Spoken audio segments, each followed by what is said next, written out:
Voilà, donc c'est un dialogue entre gestionnaire et écologue. Donc j'associe effectivement Julien qui est là à la présentation, puisqu'il a aussi bien que toute une partie de l'équipe participé à l'étude et au projet qui est en cours encore actuellement. Alors ça fait écho aussi à une visite qu'on a faite hier, pour ceux qui étaient sur la tourbière de Vred. Très rapidement, le territoire de Scarpesco, on en a déjà beaucoup parlé, mais on est juste ici, on est le plus petit parc de France. Et encore plus rapidement, qu'est-ce qui caractérise le territoire du PNR Scarpesco? C'est globalement l'abondance des zones humides. Donc là, vous avez une carte des espaces en jeu de la plaine basse de la Scarpe et de la plaine basse de l'Escaut. Bon, ça a déjà été évoqué dans d'autres présentations là préalablement. On va s'intéresser aujourd'hui plus particulièrement à la tourbière de Vred, qui est située ici, dans la commune de Vred, c'est le nom de la commune. La tourbière de Vred, c'est une réserve naturelle régionale, donc ex-réserve naturelle volontaire depuis 88, qui bénéficie de toute une série de statuts de protection. Vous les avez à l'écran, je ne vais pas aller trop dans le détail. C'est globalement une tourbière qu'on considère comme étant alcalino-oligotrophe, avec des espèces et des habitats d'intérêt patrimonial. Il y a quelques citations d'habitat, il y a quelques espèces que vous avez pu voir pour certains hénières, notamment le Sphagnum viparium, on a une belle photo déjà là, la grenouille des champs, la vache rampante, etc., etc. Alors en fait, le parc naturel régional est gestionnaire depuis 88, et classiquement, comme tous les gestionnaires, on a géré ce site par toute une série de pratiques, que ce soit le débroussaillement, la fauche, la mise en pâturage, la recréation de zones en eau, en fonction d'objectifs de gestion qui étaient définis dans les anciens plans de gestion qui visaient la préservation des habitats, historiquement, essentiellement, avec une vocation essentiellement ornithologique pour la roselière. Mais malgré les travaux qu'on menait depuis déjà près d'une vingtaine d'années, suite à un inventaire qui a été fait par le Conservatoire de Bailleul en 2010 des différentes végétations, on s'est quand même rendu compte qu'on pensait bien travailler, mais malgré tout, de nombreuses questions se posaient en termes d'évolution des habitats, donc perte de qualité, perte d'espèces, recolonisation forestière de plus en plus importante. Donc on s'est posé une question, clairement, pourquoi ça ne fonctionne pas? On travaillait essentiellement sur les végétations, et on s'est dit, est-ce que le travail uniquement sur les diagnostics de végétation est suffisant pour assurer la gestion durable de l'ensemble du site et de l'ensemble de ses composantes? Alors, dans ces questions-là, on visait principalement la problématique, étant tourbière, des niveaux d'eau. Il y avait un positionnement classique de nous, gestionnaires, de dire il faut maintenir des niveaux d'eau hauts. Bon, on est sur des tremblants, donc les tremblants flottent sur les niveaux d'eau hauts, donc on aura beau monter le niveau que voilà, ça peut peut-être ne pas fonctionner. Ce fameux caractère alcalin-oligotrophe, on nous l'avait dit, c'était alcalin-oligotrophe, mais d'où ça vient, pourquoi, est-ce qu'il est encore bien présent? Et globalement, par rapport à l'ensemble des travaux qui étaient faits, on avait vraiment une dynamique de boisement qui était de plus en plus importante, notamment sur ces dernières années, et ça nous a posé vraiment de grosses questions sur même la capacité à répondre aux enjeux de préservation des sites. Et donc par rapport à cette question que je pose, suite à une rencontre que j'ai eue avec Pierre à un congrès des réserves naturelles de France, on a eu l'occasion de discuter, et Pierre m'a proposé une autre réponse en fait. Alors, voilà, ça correspond aussi à ce que j'ai présenté entre le premier jour, mardi. On se rend compte avec l'expérience, donc je me suis rendu compte avec ma propre expérience que la végétation, la vision superficielle de l'écosystème n'était pas forcément à même à répondre aux enjeux de conservation.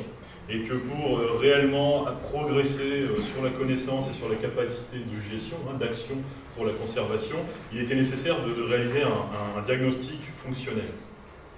Alors quand il m'a dit ça, c'était un soir très tard, donc je me suis dit, oui mais diagnostic fonctionnel, c'est quoi, comment, qui le met en œuvre? C'est un terme qui pour nous, dans ce gestionnaire classique, était complètement nouveau. Alors Pierre, explique-moi parce que... Vas-y, il faut passer la prochaine diapo. Donc en fait, c'est déjà quelque chose qui va se structurer autour de plusieurs pôles qu'on va essayer d'aller chercher en termes de connaissances, en termes d'études. Et moi je le sépare je le divise en trois pôles principaux, donc le pôle structure, le pôle transfert, le pôle diachronie. Sachant que dans le pôle structure, on va plutôt s'intéresser à la définition de la structure de l'écosystème, alors à la fois en 2D, en 3D, Ça concerne par exemple le relief et la masse tourbeuse. Donc ça c'est essentiel en tourbière. Quand on n'a pas ça, déjà on a du mal à travailler. Ensuite, il y a évidemment la définition des grandes unités fonctionnelles, ou même des unités fonctionnelles élémentaires, à travers la végétation. La végétation est de toute façon incontournable, ça clairement, hein, c'est la réalité. Mais il faut également s'intéresser au sol, parce que les histosols en particulier, les sols tourbeux, enregistrent les états antérieurs, mais aussi sont relativement sensibles aux perturbations. Et ces perturbations, ces changements du sol, vont avoir des impacts sur la dynamique floristique, par exemple. Donc il y a bien d'autres éléments structurants sur lesquels on va travailler. Le pôle transfert, c'est quelque chose là qui s'intéresse à des choses qui sont plus difficiles à caractériser, plus difficiles, dit plus cher, plus long.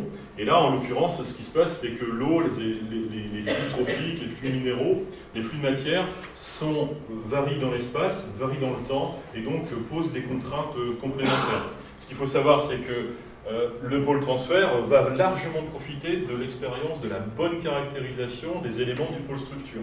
Donc on va déjà fortement améliorer la capacité de comprendre comment ça marche en termes de flux quand on a clairement expliqué comment se structure l'écosystème. Alors l'écosystème est évidemment pris aussi de manière plus large, mais on en parlera après.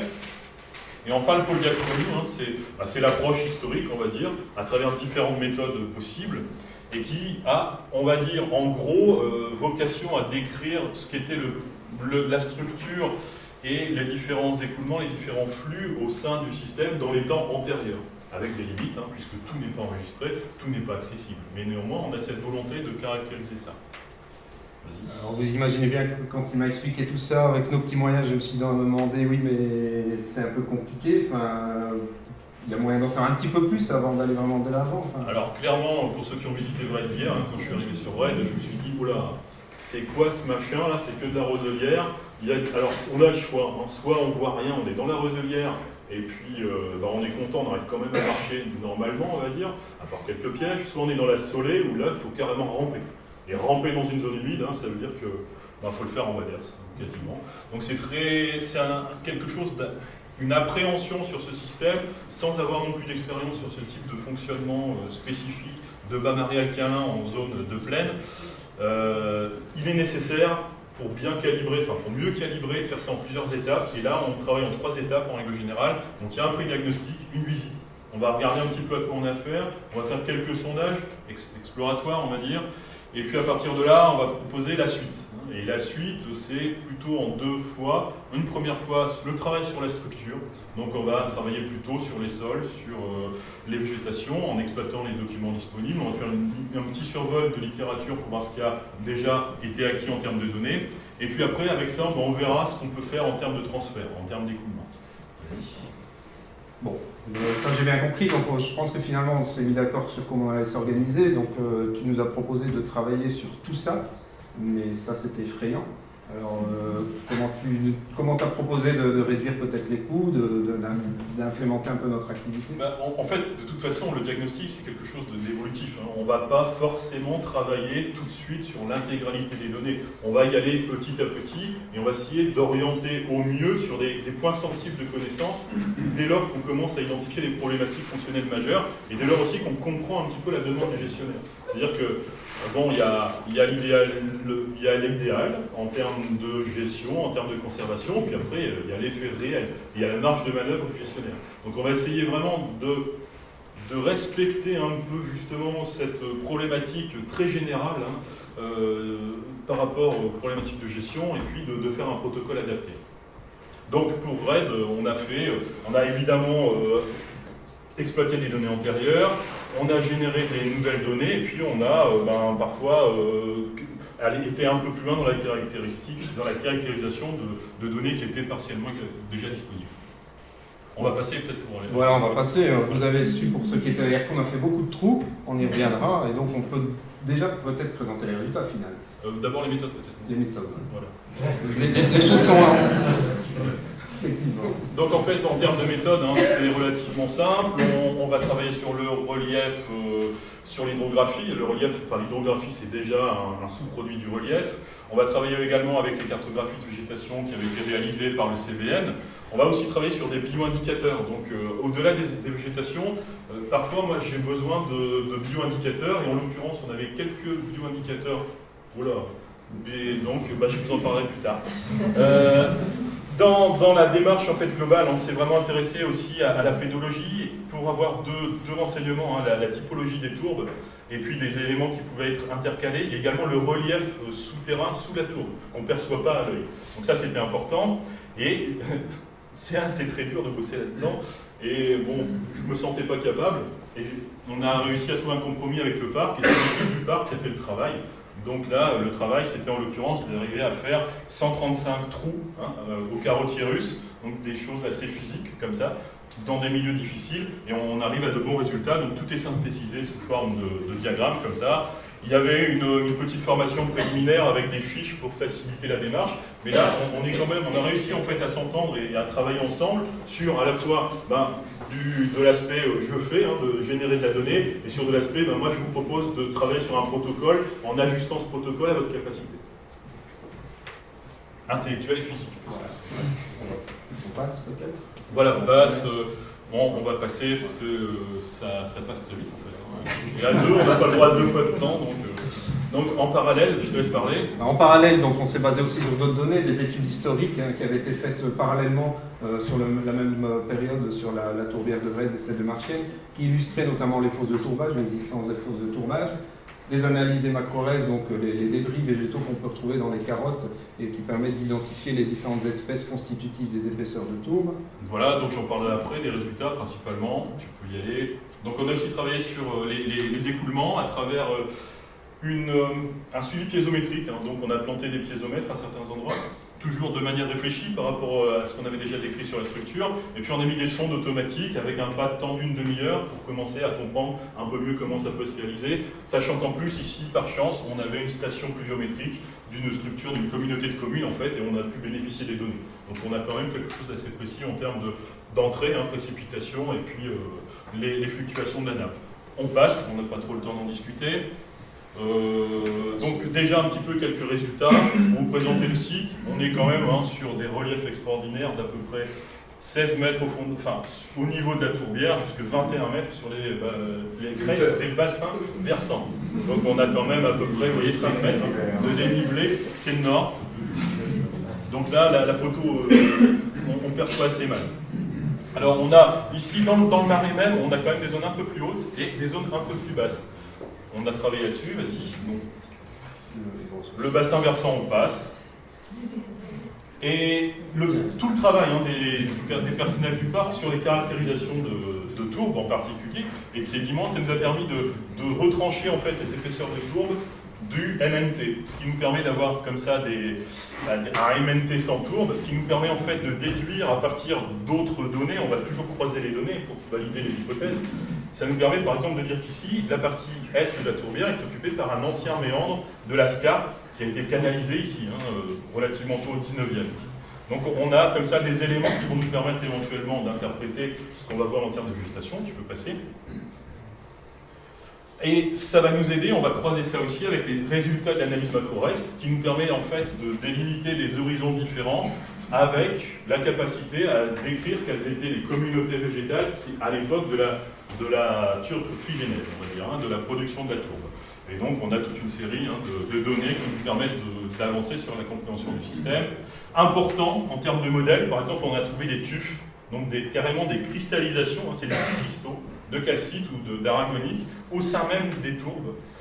Et on les a caractérisés de différents types parce qu'en fait ces sédiments proviennent probablement de la précipitation directe de carbonate de calcium, aragonite ou calcite, sur des zones d'émergence d'eau, riche en calcaire, vas-y. Donc tout ça, ça nous permet de faire un compartimentage fonctionnel qu'on peut plus ou moins valider à travers les photographies aériennes anciennes. Donc on a cartographié donc, des entités fonctionnelles qui correspondent évidemment aussi à des entités de gestion. Plus qu'une minute. Ça va pas être facile. Donc ce qu'on peut s'apercevoir, c'est que d'abord on a eu beaucoup de chance. Donc c'est dommage, j'ai pas joué au loto cette année-là, mais en tout cas on a gagné beaucoup parce qu'on a pu avoir la chance d'être dans une année hydrologique qui nous permet de comprendre comment ça a marché. Et comment ça marche, je passe sur l'été, c'était pas forcément la période la plus intéressante, on s'est aperçu qu'en hiver, en fait, on avait des courbes donc piézométriques à beaucoup d'endroits qui étaient un petit peu contradictoires. Donc on avait bien des épisodes de pluie ici, on a les précipitations, et puis ensuite on avait le maintien d'une hausse des niveaux d'eau dans toute la tourbière, bien qu'il n'y ait plus de pluie. Après il pleuvait beaucoup, mais en fait ça descendait. Il n'y avait pas de corrélation linéaire entre les pluies et les niveaux de nappe. Donc grande question, qu'est-ce qui se passe? Ça se voit encore mieux par ici. Et ce qui va être intéressant, c'est de comparer ça avec la courbe piézométrique d'un sondage qui a 3 ou 4 km de Vred, qui est un sondage qui est très ancien en fait, et qui est suivi de manière quotidienne par rapport à son niveau. Et on se rend compte qu'en fait, on a une corrélation entre ce suivi piézométrique d'un sondage à 3 km et de notre suivi à l'intérieur même de la tourbière. Sachant que, en fait, le piézomètre à 3 km sonde la nappe de la craie. La nappe de la craie qui est quand même déjà à 30 mètres sous la tourbe, sous le site, et qui est, on va dire, barrée, théoriquement, captive sous une trentaine de mètres de sédiments tertiaires et quaternaires. Donc c'est quand même une surprise parce qu'on arrive à mettre en corrélation l'eau dans le marais, l'eau de la nappe de la craie, sachant que théoriquement c'est pas possible. Vas-y. On va à la conclusion directe. On va aller à la conclusion directe. Voilà, vas-y, reviens juste après. Donc en fait, c'est pas possible, mais c'est réel. Donc les données sont plus fortes que les possibilités, que les modèles, on va dire. Et en l'occurrence, on a réellement des arrivées d'eau massives en hiver de la nappe de la craie au sein de la tourbière. Et si on va un peu plus loin maintenant, parce qu'on a la chance d'avoir un suivi piézométrique qui dure depuis 1900, donc depuis 1900, on est capable de suivre la hauteur de la nappe de la craie, donc à 3 km du site de Vred. Et on se rend compte qu'en fait, le niveau de l'eau, il est là quelque part en fait. Quand ils ont creusé pour aller chercher de l'eau à cet endroit-là, la nappe était captive et elle était artésienne. Donc l'eau a jailli. Dans les années 1900, on est ici sur les années 40, les années 50, et on a une échelle ici d'à peu près 10 mètres. Donc on a, depuis les années 40-50, rabaissé la nappe de la craie de plus de 10 mètres, 10 mètres de profondeur, et on a des fluctuations comme ça aujourd'hui qui se réalisent. Et nous, en fait, quand on a calculé un petit peu le niveau de la nappe de la craie qui permet l'alimentation du marais en eau, on va dire, propre et riche en carbonate, on s'est aperçu que ça se réalisait que seulement quelques années depuis, là on est en 1970, là on est en 2015. Donc ce qui était auparavant quelque chose de régulier, ce qui était le déterminisme même du bas marais alcalin, c'était l'alimentation par la nappe de la craie, n'est plus réalisé aujourd'hui que quelques années, suivant les décennies. Alors ça commence à aller mieux ces derniers temps, mais on est passé d'un bas marais alcalin avec une alimentation spécifique à quelque chose qui n'est plus un bas marais alcalin, malheureusement, parce qu'il n'y a plus l'eau avec les carbonates qui rentrent dans le système. Suivant, donc on a élaboré un petit modèle comme ça qui permet aux gestionnaires spatialisés de voir un peu comment tout ça fonctionne et comment on peut, malgré ce paramètre déterminant qui n'est plus réalisé, comment gérer le système. Alors tout ça, on arrive aux conclusions quand même. Ouais. Tous ces résultats nous ont amené à différents scénarios sur que faire maintenant sur la gestion de la tourbière. Donc d'abord des réalisations à l'échelle de l'ensemble du complexe, pas végétation par végétation. Bon, clairement limiter les apports en nutriments, ça devient une généralité maintenant partout. Essayer d'abaisser le taux de nutriments, puisque sur le modèle préalable, on ne l'a pas dit, mais c'est le phosphore qui semble être l'élément déterminant du déséquilibre et du reboisement. Abaisser le taux de nutriments, soit en profitant de la décharge de la nappe, donc qui avec les carbonates va permettre la précipitation du phosphore, soit à l'échelle de certaines unités en exportant, en fauchant et en exportant la végétation. Alors, il y a une des premières propositions qui a été faite aussi, qui est révolutionnaire pour nous, c'est ne rien faire sur certains secteurs, laisser faire la nature, ne plus vouloir conserver tel habitat parce qu'on n'y arrivera pas. Globalement, on est bien entendu conscient qu'on a un capital historique sous nos pieds sur lequel on n'a plus trop envie de toucher. Et après, peut-être pour certains habitats, en fonction des casiers et fonctionnels qui ont été déterminés, essayer d'avoir une gestion en mosaïque sur base soit du brûlis, soit de la fauche. Moi j'arrête. Mais merci de la présentation. Donc, comme la présentation est très complète, il n'y a pas besoin de questions.